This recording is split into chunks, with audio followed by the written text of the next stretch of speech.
warahmatullahi wabarakatuh. Berjumpa lagi dengan saya Eni Sugianti, CGP Angkatan 9 Kabupaten Banyuasin. Kali ini saya dan rekan saya, Ibu Hilyatunisa, akan melakukan sebuah percakapan, yaitu praobservasi sebelum melakukan supervisi pembelajaran di kelas. Selamat siang Bu Nisa. Selamat siang Bu Eni. Gimana Bu kabarnya? Alhamdulillah sehat. Ya alhamdulillah ya Bu ya. Iya Bu, kita nanti kan mau mengadakan supervisi di kelas. Untuk kali ini kita akan berbincang-bincang sebelum melaksanakan supervisi, atau kita akan melakukan praobservasi supervisi akademik nanti yang akan dilakukan di kelas yang Ibu ajar.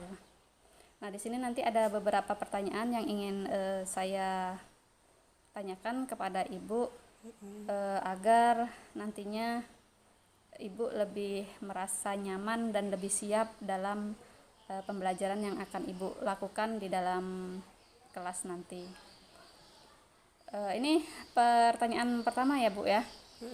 Pertanyaan pertama, apa tujuan pembelajaran yang ingin Ibu capai nantinya dalam pelaksanaan pembelajaran yang akan Ibu lakukan di kelas?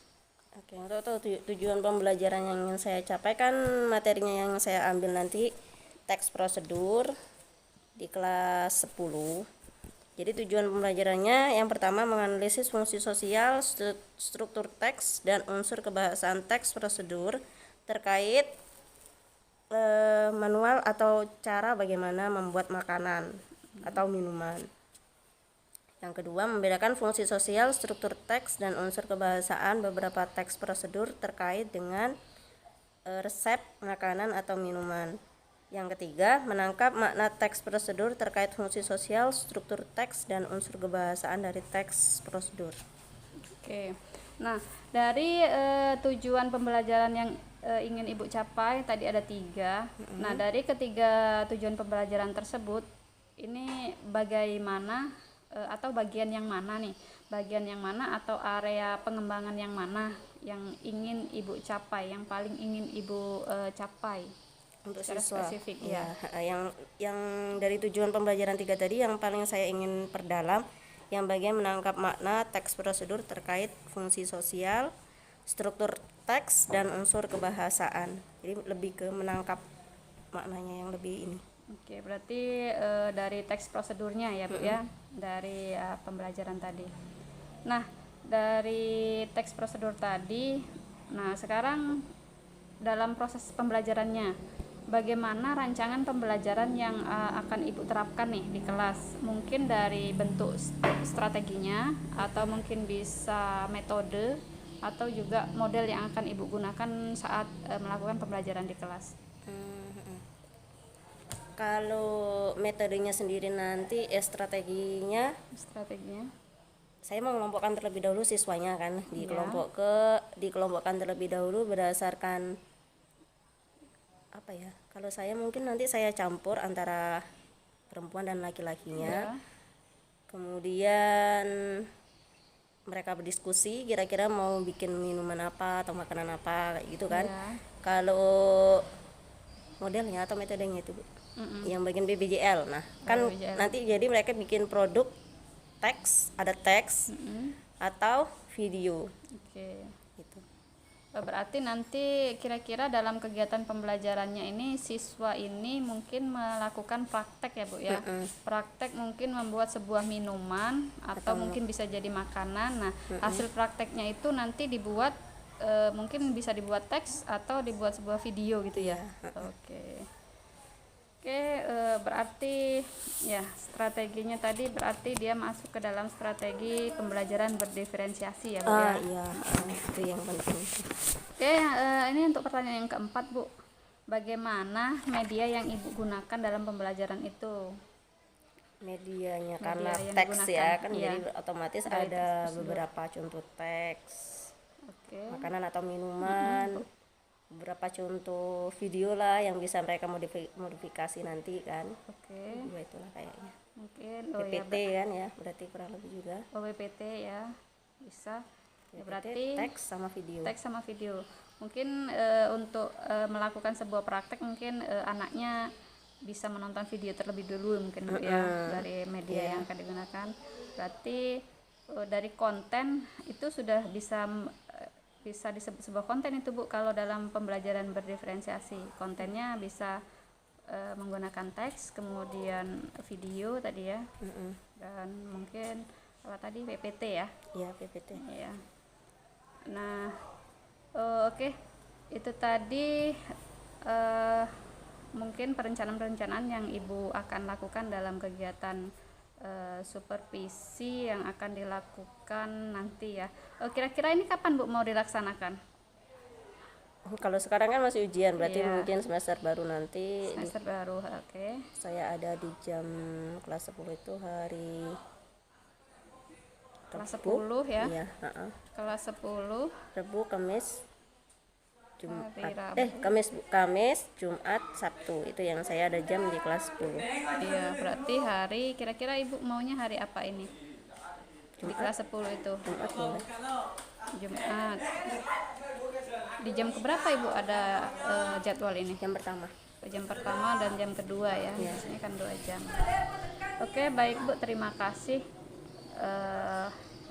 atas bincang-bincang kita hari ini tentang perencanaan pembelajaran yang akan kita lakukan pada kegiatan supervisi nanti. Nah, sebelum kita tutup nih, kira-kira apa yang Ibu dapatkan dari kegiatan percakapan kita hari ini dalam perencanaan ini? Yang jelas karena membicarakan perencanaan, jadi ada bayangan kira-kira nanti materinya apa yang mau disajikan ke siswa, teksnya, nyari teks, bahan teksnya, nyari videonya juga. Oke, jadi sudah sebelum kita melakukan supervisi, Ibu sudah mendapatkan sebuah bayangan ya, kira-kira apa nanti yang akan dilaksanakan atau yang akan dilakukan dalam kegiatan pembelajaran di kelas. Oke, terima kasih. Cukup sekian Bu kegiatan praobservasi kita hari ini. Nanti kita lanjutkan pada kegiatan observasi dan pasca observasi yang nantinya akan mungkin didampingi juga oleh pengajar praktik saya dalam kegiatan nanti. Untuk hari ini kita cukupkan sekian. Terima kasih atas kesempatannya. Saya akhiri. Wabillahi taufiq wal hidayah. Wassalamualaikum warahmatullahi wabarakatuh. Waalaikumsalam warahmatullahi wabarakatuh.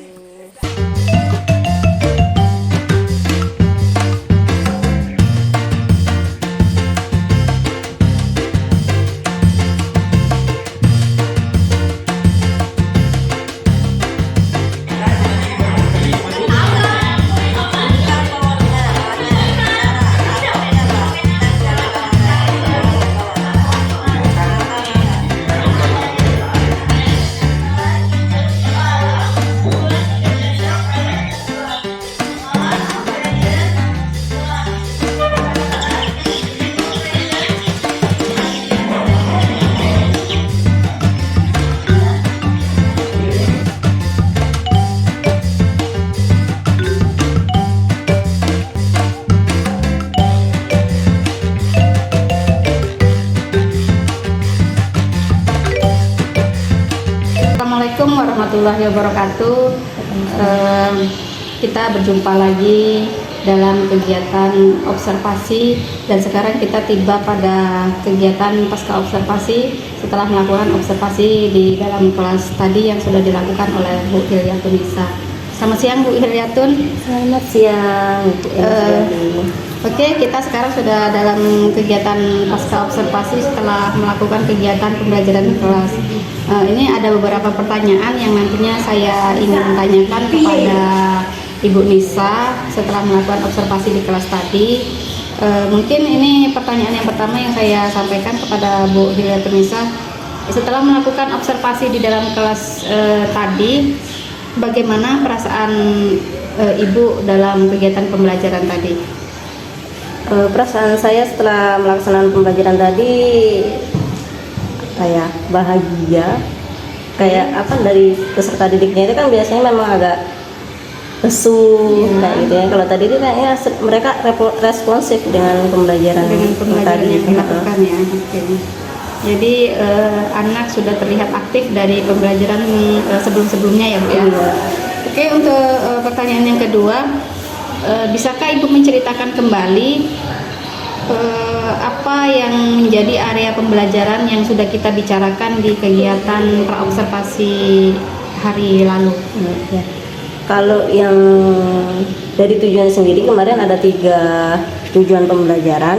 Nah, pada pembelajaran hari ini, pertemuan hari ini itu berfokusnya kepada menganalisis pada prosedur teks dengan memperhatikan fungsi sosial, struktur teks, dan unsur kebahasaan mereka secara berkelompok dengan yang benar dengan tepat. Jadi mereka dibikinkan kelompok terlebih dahulu, mereka berdiskusi, membicarakan untuk menganalisis dari struktur teks, unsur kebahasaannya, struktur teksnya, sama fungsi sosialnya.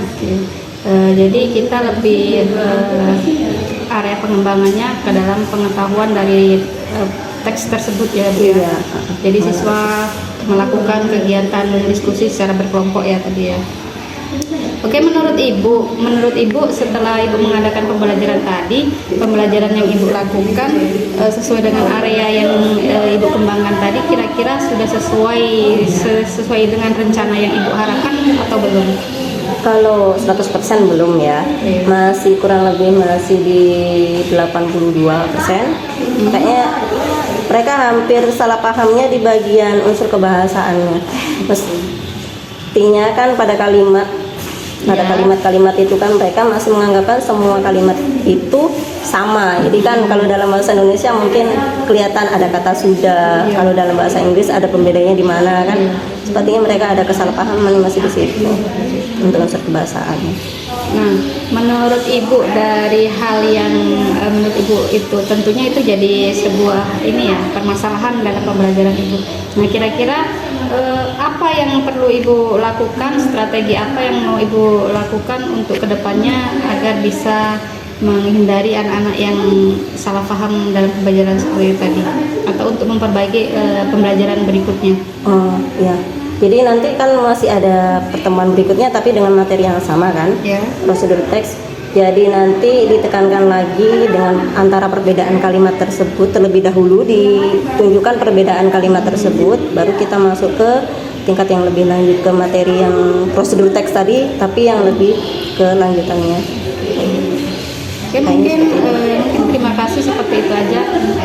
Setelah saya melakukan observasi pembelajaran di kelas Ibu tadi, semuanya menurut saya sudah berjalan dengan baik. Keaktifan murid sudah juga terlihat, kemudian tujuan pembelajaran sudah Ibu sampaikan di awal pembelajaran, kemudian model pembelajarannya diskusi sesuai dengan rencana yang Ibu sampaikan di kegiatan praobservasi kemarin. Diskusi juga berjalan dengan baik, kemudian pengelolaan kelas juga sudah terlihat. Mungkin untuk lembar untuk kegiatan pasca observasi cukup, kita cukupkan di sini dulu ya Bu ya. Dan mudah-mudahan nanti kedepannya Ibu bisa memperbaiki lagi kekurangan yang Ibu rasakan tadi, sehingga pembelajaran yang berpusat kepada peserta didik menjadi lebih baik dan lebih maksimal ke depannya. Nanti saya tunggu lagi cerita-cerita Ibu pembelajaran di kelas yang lebih menantang dan lebih terlihat tingkat kemajuan anaknya ya Bu ya. Mungkin itu saja untuk kegiatan kita hari ini. Saya cukupkan. Wassalamualaikum warahmatullahi wabarakatuh. Waalaikumsalam. Thank you.